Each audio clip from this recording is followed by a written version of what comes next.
Olá, eu sou o Dr. Paulo Cavalli, ortopedista, especialista em coluna vertebral, em cirurgias de alta complexidade, e hoje nós vamos dar continuidade às respostas das perguntas que nos são enviadas. Hoje nós temos uma pergunta que é a seguinte: qual os exercícios que podemos fazer em casa ou até mesmo no escritório para benefício da coluna vertebral?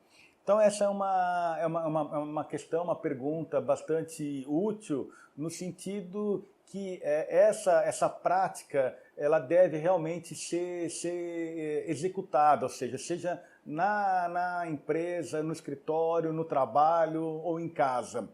E o fundamental é que esses exercícios que são específicos para proteger a coluna vertebral são os exercícios que estão relacionados com fortalecimentos e com os alongamentos de grupos musculares específicos ao redor da nossa coluna, tanto da coluna torácica, da lombar, como da região cervical também. Então, os exercícios da região torácica e da região lombar que devem ser trabalhados são os exercícios que trabalham a musculatura abdominal, ou seja, os músculos de toda a parede abdominal, os músculos o reto abdominal, os oblíquos, a musculatura lombar, que é a musculatura posterior extensora, os músculos peitorais, a musculatura torácica posterior alta, trapézio, grande dorsal e assim por diante. Então essas musculaturas devem ser trabalhadas no sentido de que haja um ganho de resistência para que haja uma proteção sobre a nossa coluna que esteja relacionada a uma sobrecarga postural, uma sobrecarga mecânica, sobrecarga de peso, de movimentos repetidos, ou mesmo o indivíduo ficar em uma posição por um tempo muito prolongado.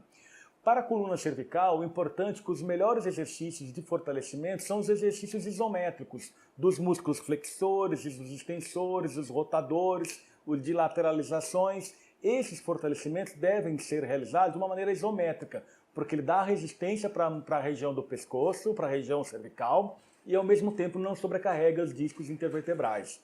É importante que, além dos exercícios de fortalecimentos musculares, sejam incorporados os exercícios de alongamentos musculares, da região também das musculaturas do nosso tronco, das musculaturas da região cervical e dos músculos dos membros inferiores, principalmente os músculos posteriores, que são os grupos dos músculos chamados isquiotibiais, que são os músculos que incorporam a parte posterior desde a região da bacia até a região do nosso tornozelo. Essa musculatura bem alongada ajuda a diminuir a pressão dos discos intervertebrais, protegendo de uma degeneração dos discos. Ou seja, então os fortalecimentos musculares de uma maneira adequada e os alongamentos com certeza irão proteger a coluna vertebral, são grupos específicos e devem ser aprendidos com um profissional da área, ou um educador físico ou um fisioterapeuta, para que esses exercícios sejam feitos da maneira correta e que não causem nenhum tipo de dano a outras estruturas articulares ou mesmo a coluna vertebral. E uma vez aprendido e treinado esses exercícios, deve ser mantido em casa ou no próprio trabalho. E isso leva um tempo relativamente pequeno. Com 15 a 20 minutos é possível essa série de exercícios específicos para a proteção da nossa coluna vertebral. Então, com isso, espero ter retirado as suas dúvidas. Inscreva-se no nosso canal, ative as notificações para receber as atualizações dos nossos vídeos.